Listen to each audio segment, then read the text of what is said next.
Hello, नमस्कार, good morning. बघा सकाळी आता 5:30 वाजलेले आहेत आणि आता आम्ही चाललो आहे पंढरपूरला, कारण तिथे एका माझ्या कझनचं लग्न आहे.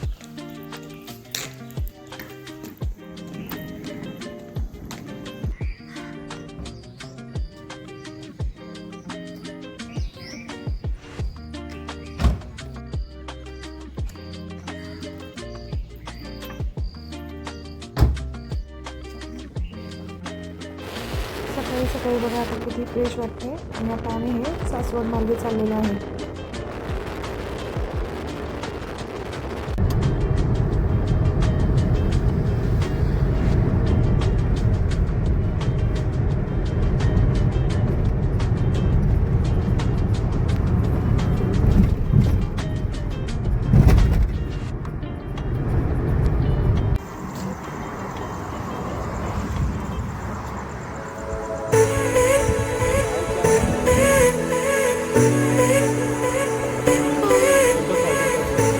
सकाळी लवकर निघाल्यामुळे आता सर्वांना भूक लागली होती. मग आता आम्ही इथं नाश्त्यासाठी थांबलो. तोपर्यंत आर्विका पण उठली होती. मग आता इथून आम्ही नाश्ता करतो आणि आता पुढे निघतो.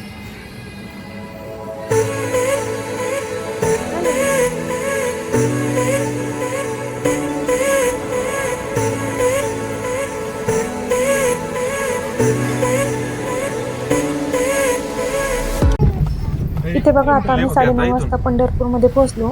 ट्रॅफिक नसल्यामुळे बरोबर आम्ही 3.5 ते 4 तासामध्ये पंढरपूरमध्ये पोहोचलो. Slide left onto Badu Road.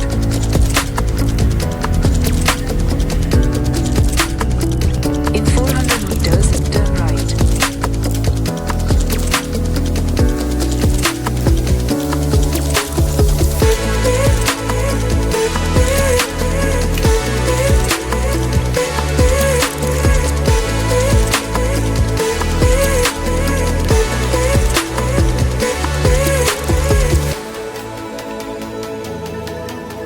Turn left, then turn left.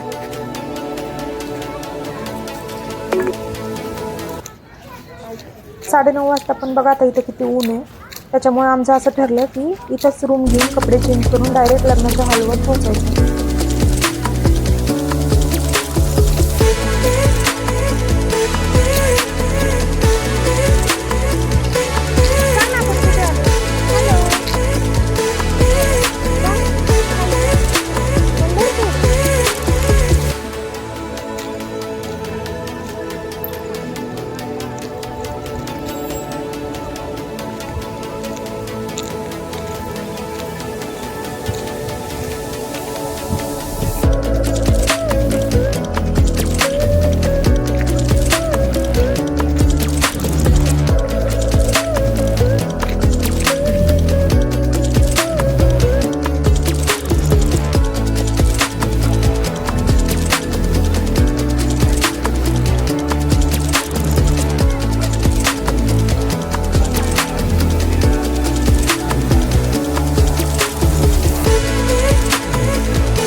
3:30 वाजता इथून निघालो आणि आता चहा पिण्यासाठी आम्ही इथं थांबलो होतो.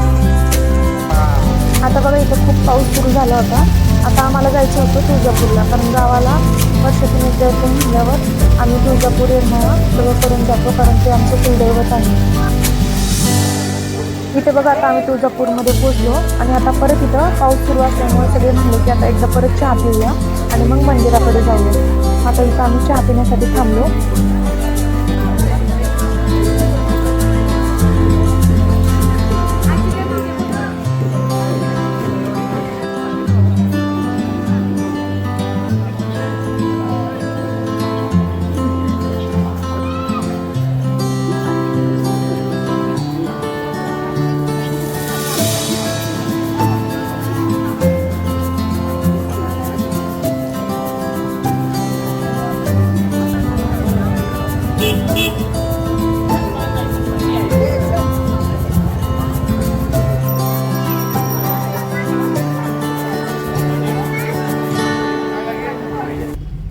तुळजापूरमध्ये आता आमचं दर्शन झालं आणि आता आम्ही इथून त्यांचे मामा धाराशिवमध्ये राहतात, मग त्यांच्या घरी जाणार होतो.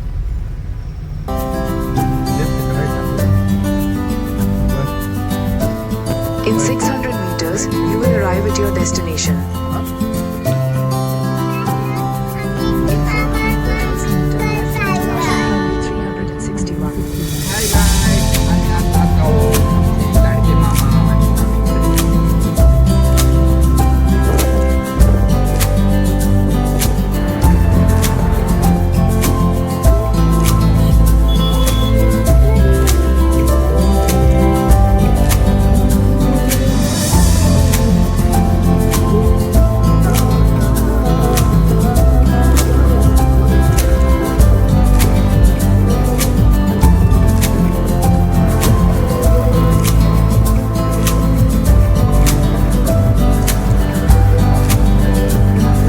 दिवसभर सगळे खूप कंटाळून गेले होते, त्याच्यामुळे आता आम्ही डायरेक्ट मामाच्या घरी गेलो आणि तिथे जेवण ते करून डायरेक्ट झोपलो.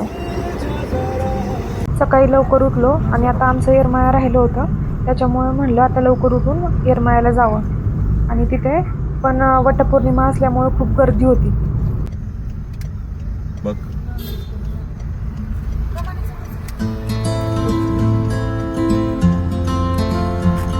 Continue for 3 kilometers.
तुळजापूरच्या देवीचं दर्शन झालं तर येरमाळ्याच्या देवीचं दर्शन घ्यावंच लागतं, कारण तुळजापूरची तुळजाभवानी आणि येरमाळ्याची देवी या दोघी सख्या बहिणी आहेत. त्याच्यामुळे तुळजापूरचं दर्शन घेतलं तर येरमाळ्याचं दर्शन घ्यावंच लागतं, त्याशिवाय आपली यात्रा पूर्ण झाली असं म्हणत नाही.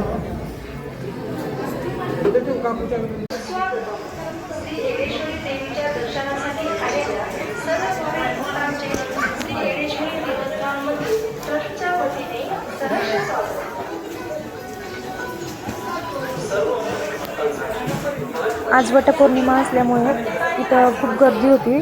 आम्हाला जवळजवळ 3 ते 4 तास लागले दर्शनासाठी आणि मग आम्ही प्रसाद घेतला इथून आणि मला हळदी कुंकू पण घ्यायचं होतं इथलं, कारण इथलं हळदी कुंकू छान असतं, त्याच्यामुळे मी इथं हळदी कुंकू प्रसाद घेतला आणि आता आम्ही पुढे जाण्यासाठी निघणार.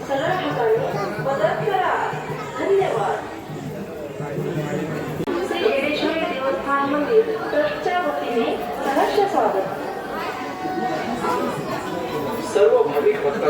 आणि याबरोबरच आपण छानसे फोटो दर्शनाला टाईम लागला, पण दर्शन खूप छान झालं. आणि आता आम्ही इथून निघालो. इथं पुढं आल्यावर आम्हाला भूक लागली होती, त्याच्यामुळे आता आम्ही इथं थांबलो. वडापाव भजी वगैरे नाश्ता करून आता आम्ही पुढे जाण्यासाठी निघालो. बघे. लग्नाच्या काही मिनिटे आधी वधूचा नकार लोणावळा हत्याकांडाच्या पार्श्वभूमीवर प्रामाणिकतेची चर्चा. लग्नाच्या आधी नाही.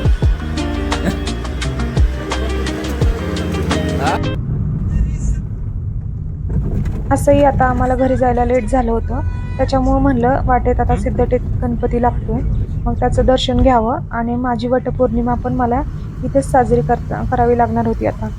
मग आता आम्ही इथेच वटपौर्णिमेचं सामान घेतलं. इथे बघा आता आम्ही गणपतीला पोहोचलोय, पण आता इथे काहीतरी काम चालू आहे मंदिरात, त्याच्यामुळे मंदिरात बाहेर आतमध्ये दर्शन घेता येत नाही, बाहेरूनच दर्शन घ्यावं लागत होतं.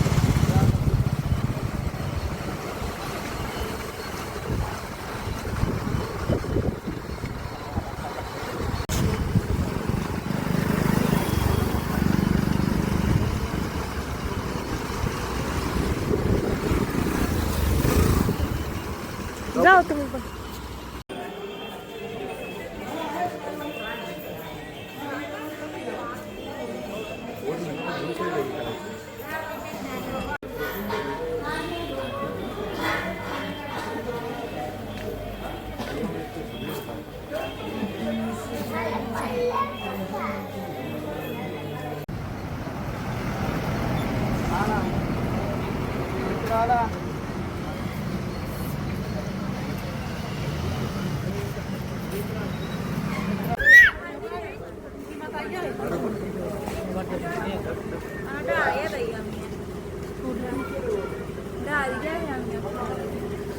दर्शन झालं आणि आता इथंच एक वडाचं झाड होतं, इथंच मी आता वडाची पूजा केली.